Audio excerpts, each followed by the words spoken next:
my channel. I'm just a girl who likes reading romance, fantasy romance, paranormal romance, any kind of genre of romance in general. And I also happen to have cerebral palsy, and it would mean the world to me if you would subscribe to my channel. Happy Wednesday! I post new videos every Monday, Wednesday, and Friday.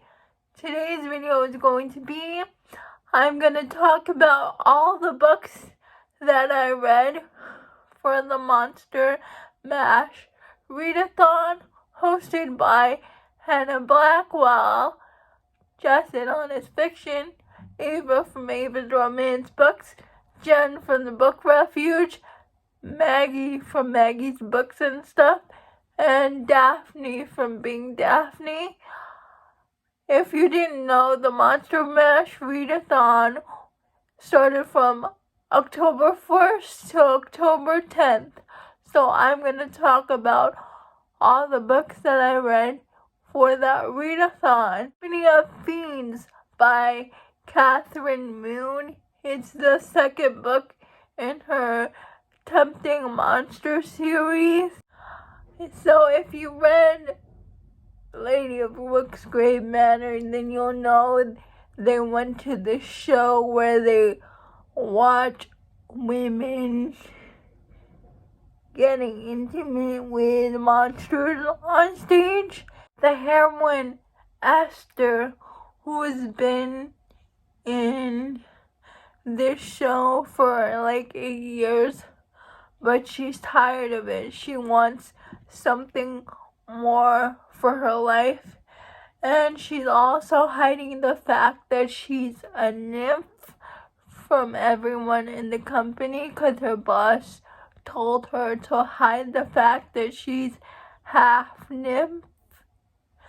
And she gets her Why Choose Romance with the people she's performing with on stage. There's like a monster with multiple hands, a Gemini type monster, sort of like a ghost.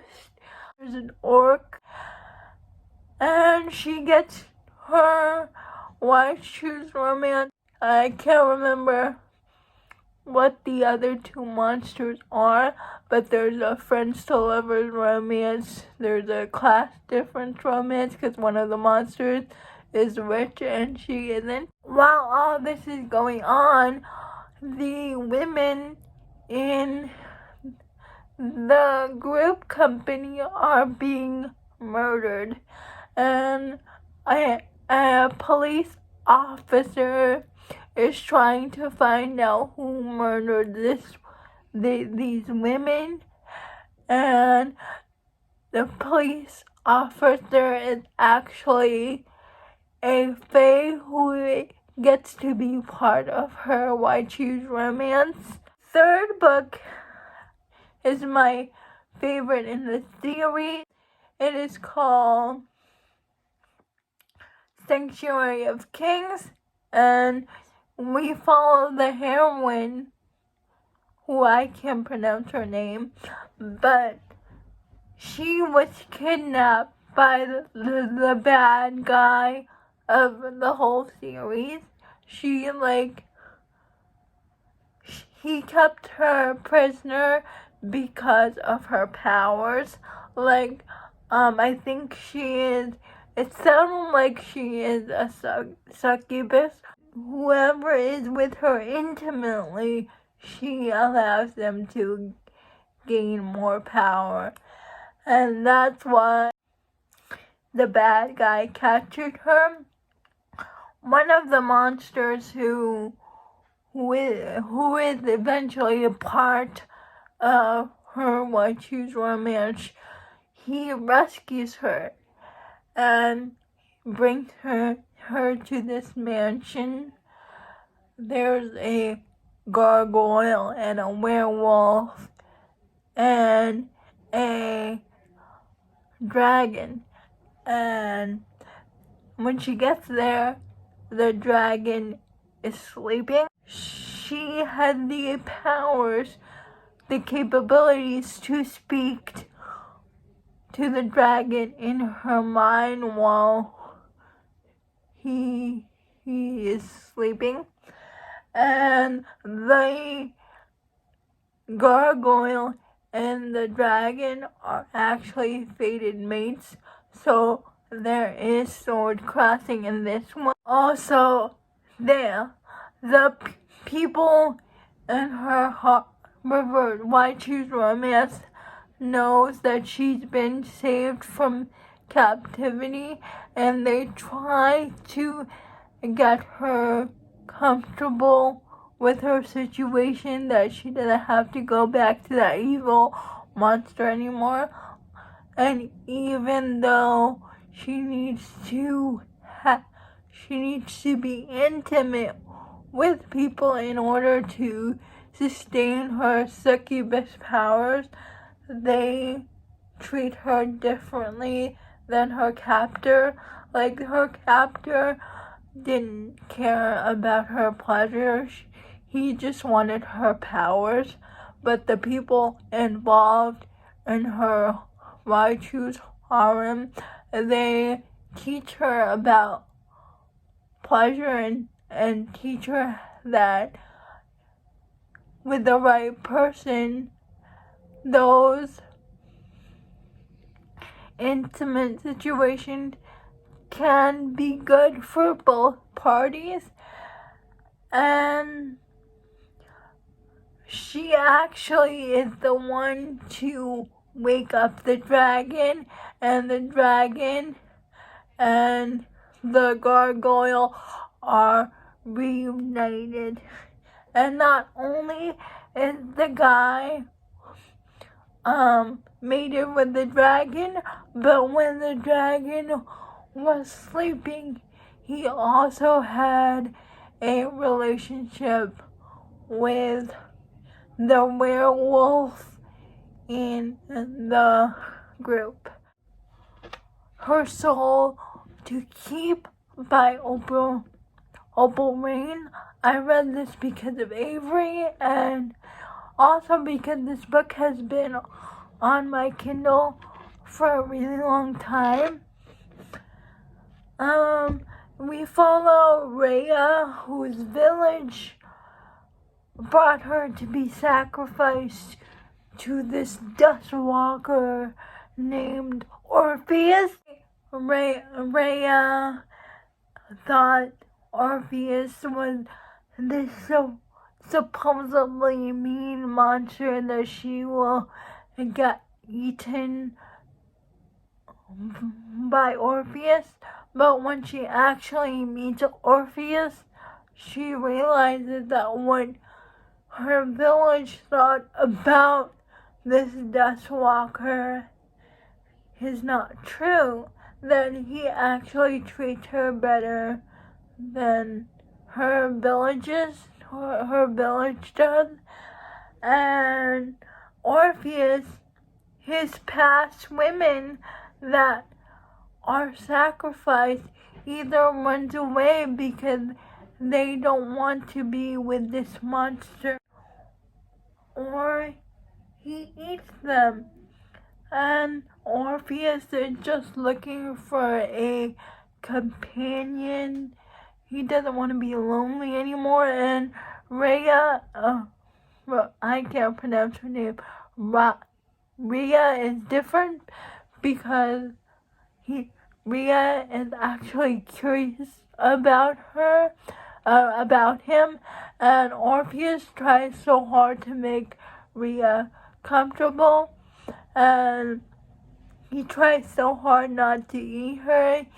They both learn about each other.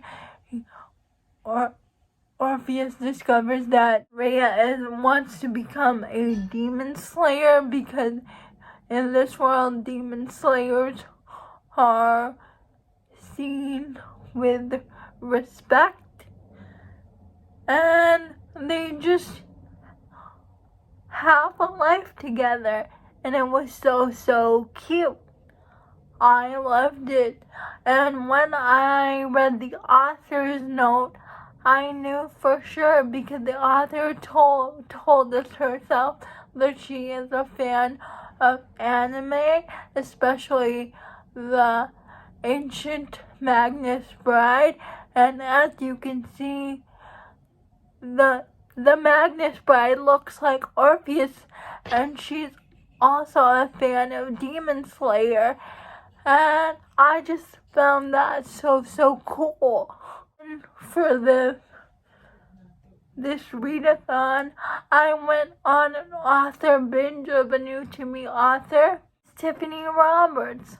I listened to her whole trilogy of her Spider's Mate world, and it's about, the first book is called Ensnared, the second book is called Enthralled, the third book is called Bound, and in the Spider's Mate trilogy, we follow Catan and Ivy, and Catan is part of this alien spider race on a different planet, and his people are enslaved by this incredibly evil Spider Queen, and the Spider Queen wants to make Catan her mate because Catan is strong, but Catan doesn't want to be her mate. One day, Catan goes out exploring, in sacred ground, and he finds these, spaceship pods, and he opens one of them, meets Ivy, and all of a sudden Ivy wakes up and she sees this spider-looking creature, and she wants to get away, but she realizes she has nowhere to go. Catan and Ivy start to get curious about each other. They start to learn each other's languages, and eventually develop a friendship that turns into something more, turned into a romantic relationship. And if you tell me that I would love a spider character, a hero, I'd say you're nuts, but I love Catan. And it follows Catan and Ivy's journey throughout all 3 books. The second book is when they wake up the rest of the humans and are dealing with the murderous, evil Spider Queen. And the third book, Bound, is when they got their AGA, and I loved it. The audiobook was so good. It was duet narration, where the guy says all the guy parts and the girl says all the girl parts. Those are all the books that I read for the Monster Mash Readathon. Please let me know if you have read any of these books. I would love to know. Please like, comment, and subscribe to my channel. That would mean the world to me. And I'll see ya Friday. Bye.